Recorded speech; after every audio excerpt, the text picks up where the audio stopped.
Hey there, welcome to the Writing Cabin with Tara Benner. I'm fantasy author Tara Benner, and this is my cabin. We all need to escape into story from time to time, so come on in, sit down by the fire, pour yourself a nice hot cup of coffee, and let's talk books. Now, before we get started today, I wanted to take a second to thank my wonderful patrons. Patrons, your support not only funds the creation of new stories, but it tells me that you enjoy my books so much that you want to support them and me directly. If you, dear listener, would like to join our Patreon family, you can do so over at patreon.com/Tara Benner Labs. I create a brand new piece of writing every single month that is exclusive to my Patreon. I also produce a monthly video diary. I just published the final part of The Silver Flame Dragon, which is the prequel to the Elven Blade. And you can gain access to my entire library of Patreon stories for just $3. And in that library, you will find an alternate spicy epilogue to Warrior Witch from Gabriel's perspective, as well as about 17 other Witches of Mountain Shadow short stories. Again, that's patreon.com/Tara Benner Labs. This week's featured book is the Elderon Chronicles box set. Maggie Barnes is at the end of her rope. She's young and broke, living in New York, and her newspaper job has been taken over by robots. When she pisses off a Playboy tech billionaire, she's mysteriously offered a position aboard the first civilian space colony. Maggie thinks it's her lucky break, a once-in-a-lifetime opportunity. For Jonah Wyatt, the Space Force is his last shot at a military career. After years of tracking down members of a deadly cyber-terrorism ring, he was discharged from the Army and stuck working one demeaning job after another. Now this disgraced combat specialist is headed to space. At first glance, Elderon seems to be a futuristic utopia. Bots do the laundry, meat comes from a lab, and the latest technology expands the scope of human capability. But as Maggie digs deeper, she realizes that Elderon is not at all what it seems. If you enjoy blistering action, sassy heroines, and reluctant heroes, you will love this fast-paced 3-book collection. And right now, for the first time ever, you can get the Elderon Chronicles books 1 through 3 for just 99 cents, wherever books are sold. And it's funny, I was just thinking about this series because I actually wrote it before there was truly such a thing as the Space Force. And so I worry sometimes when people read it that they're going to think that I did zero research whatsoever, because the uniforms are different. I'm sure their officer structure is much different. But of course, I had no idea that there was going to be a real Space Force announced while I was in the midst of writing the series. And so that's just a little fun fact about the Elderon Chronicles. But I really love it. If you have read my series, The Fringe, I think you'll really like this series because I kind of stole some elements from The Fringe and made them new and put like a space twist on them, so that my readers would enjoy this series as well. So definitely check it out. It's 99 cents wherever, so grab it while the deal is running. It's going to end September 21st, I believe. All right, it's time for my little life update that I do each and every week. And if I sound a little bit out of breath today, it's because I've literally been trying to catch my breath this week. It has been such a crazy few days. I've had so much going on and so little time to work. My son, I think he's teething, so he's been like not in the best mood, not been sleeping well, and the other night he was up like 5 times in one night until my husband finally just brought him into bed with me. And I've been kind of a little crazy all week because I started off my week sleep deprived. But it's been good. We have been doing a lot of backpacking. My son and I are training because he's 13 months old today. And I have this hiking backpack for him, and I've been training with it because my husband and I took him on his first excursion the other weekend. We hiked about probably like 3.5 mile like round trip, and we set up a little tent for him to have a nap, which my husband had that idea. I thought was genius, and he actually did nap until the tent blew over on him because we didn't bother to stake it down since it was just a nap. But it was a lot of fun. I think the baby really enjoyed it. We really enjoyed getting out somewhere new where there weren't a lot of people. It was also a trail that goes by Skagway Reservoir, and so I got to paddleboard on this excursion.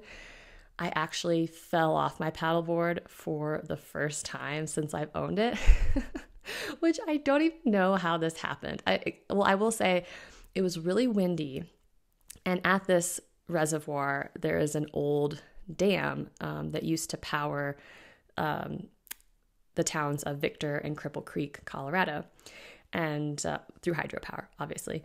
And so there's this really cool old dam, but it's not a functioning dam anymore. Like they've kind of blocked it off, but it still creates some weird choppy patterns with the water when the wind kicks up.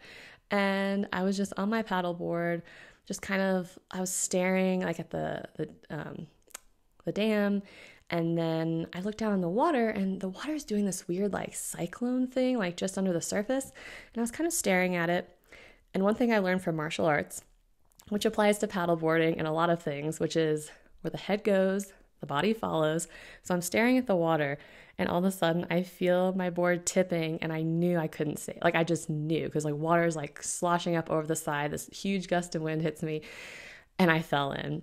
And of course, Skagway Reservoir is super busy on the weekends. It was Labor Day weekend that this happened, and there's all these fishermen like sitting along the bank, maybe 20 yards from where I am, and they're just like watching this whole thing happen. They see me fall in, and so of course I have to save face, but the water's like really cold because of the elevation, and I was kind of shocked for a second, and I had this like brief thought. I was like, oh my God, it's so cold. I don't know if I can like get out of here.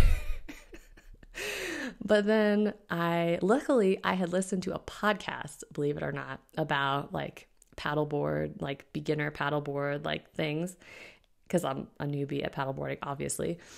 And they were talking about how to get back on your paddleboard if you fall off. Because logically you think, oh, you go to the long side. A paddleboard is kind of like a big, wide surfboard, and that's thicker. And you think you go to the long side and try to get up that way, but actually the easiest way to get on your paddleboard is to go from the back. And so I remember this, luckily. And so I get up to the back, I push it down under the water, I grab onto, that has a handle on it, I grab onto the handle and I pull myself up, and I got out of the water in probably like 7 seconds. And so I was really proud of myself. I was soaking wet. And of course, I had not brought a change of shorts or top, like for our hike. I had brought some like warmer clothes, but I hadn't brought like, I wasn't even wearing quick dry shorts. I was wearing like jean shorts. Like how amateur hour is that? So I get back to shore, and my husband like looks at me. I'm like, yeah, I fell in, because he had gone to get ready for our hike. And he's like, oh, great, you fell in. But I wish that somebody who I know could have seen, because it was probably pretty funny. Anyway, that was a tangent, to which to say I've been training with my son so that we can do longer backpacking excursions. We're kind of working up to this 10-mile out and back that we want to do. And so I've been hiking with him like several times a week and trying to like track my mileage. And it was funny, the other day, like hiking around my house, I logged like 2 miles, and I was using my iPhone and the little like pedometer feature that it has. And it said that it thought I walked 20 stories because of the change in elevation, 20 stories in 2 miles, because it's so like hilly and mountainous where we live. And so I'm getting in good shape, guys. My son plus his backpack weighs 25 pounds. So we're getting there. Anyway, that's about all I have for a personal update. Now it's time for my writing updates. And I'm so happy because just a couple days ago, I sent the Elven Blade off to my editor, Jackie. So it is officially out of my hands. It has been a long time coming because I feel like I have been revising this novel forever. I've at least been revising it since July, like beginning of July. And so it's taken a long time to get to where I want to be, but I'm super happy with it. You're going to love it. It's so fun. It's a long book. That's also why it took me so long. It came in at 111,000 words, which is super long to me. It's 35 chapters. And so it's with her. Now I'm taking a few days to kind of get my stuff together. I am working with my cover designer on the cover, which I'm really excited about. I can't wait to unveil it. And as I've mentioned before, I'm going to be selling it from my website first. It's not going to be available on Amazon until sometime 2023, early 2023, but still. But I'm going to be launching it from my website in October. Of course, my patrons are going to get that like a week before everybody else. And as soon as I have a cover for it, I may put up a pre-order on my website. If you missed it, I had kind of a secret opening of my bookshop online, which was a lot of fun. I'm really happy with how that went. And now my confidence is increased for when I launch the Elven Blade from my site. If you bought a book from me during that time and you have any feedback or anything that you'd like to see improved about like how books are delivered or all that, please let me know. Right now, I've had no complaints, and so I'm working on the assumption that it is all beautiful and seamless because I've tried it myself. It's been beautiful and seamless for me. Those books are delivered via BookFunnel, and so you can get them on any device. You own the book forever, and they're also available in your BookFunnel library forever should you lose your device, get locked out of your like Kindle or whatever. Anything like that happens, BookFunnel's got you covered. They're a fantastic service. I love them. So I will be gearing up for the direct launch on that. And the other fun thing that I'm working on is the map for this book. I was going to create a map on my own through this software that a lot of authors I know use called Incarnate. And if you are a fantasy fan or you play Dungeons and Dragons or anything like that, Incarnate is a really cool thing to check out because you can create these beautiful maps. But I came to the realization that I just do not have the artistic and technical skill to get the map where I want it to be. And so I found this guy who does these beautiful hand-drawn fantasy world maps. And I have hired him to create the map of Tierdor, which is the continent on which the series takes place. And so he is working on that right now. He should have something for me within the next 2 weeks. So I'm really, really happy about that. I'm thinking, obviously, the map is going to be in the ebook and the paperback and the hardback books, but I'm even thinking about making it available in other formats. Like, I think I'm going to offer my patrons a high-res download of the map along with their membership. And I may even sell physical copies of the map from my website because I had to buy the commercial license for this map anyway. So I just think if it's really beautiful, like it might be really cool. And I might even have him mail me the print version from wherever he is. I think he's in the UK. I may even have him mail me the original so that I could have it framed and put in my office because I think that'd be super cool. But I will show you the map as soon as I have it. Later today, I'm going to be recording some chapters of The Witch's Fortune. That is my next audio project that I am working on, me, myself. I won't be selling this, reading this narration. I'll put it on my YouTube channel and I will release it episodically on the podcast. I may be releasing it next week because next week I'm headed to a writing conference in Florida. And so if I don't record an episode super early, there won't be an episode next week. And so I may do some chapters of The Witch's Fortune instead. That's it for my writing updates. Now it's time for what am I reading this week. And I just finished Moon Touched by Elizabeth Briggs. That is a werewolf romance. I got the audiobook, and I wish I could remember the audio narrator's name because she's maybe my favorite narrator that I've ever listened to. I love her. I really enjoyed that book.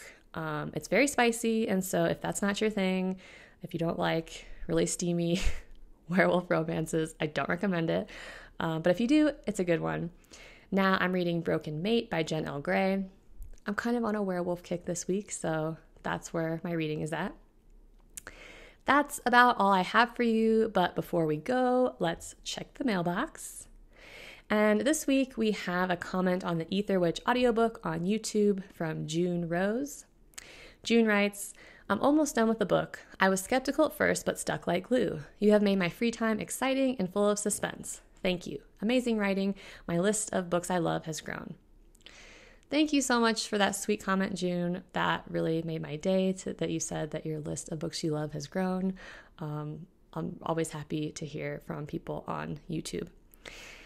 If you have any questions or comments you'd like for me to answer on the show, you can send them to tarabenner@gmail.com, or you can post them on any of my social media channels. I am at author Tarah Benner on Facebook, Instagram, and TikTok.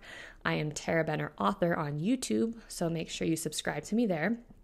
You can also join our secret reader group on Facebook, Tarah Benner's Reader Revolution. That's all I have for you this week, but feel free to stay in my cabin for as long as you like. We can drink all the coffee, you can crack open a good book, hopefully one of mine, and have a wonderful weekend.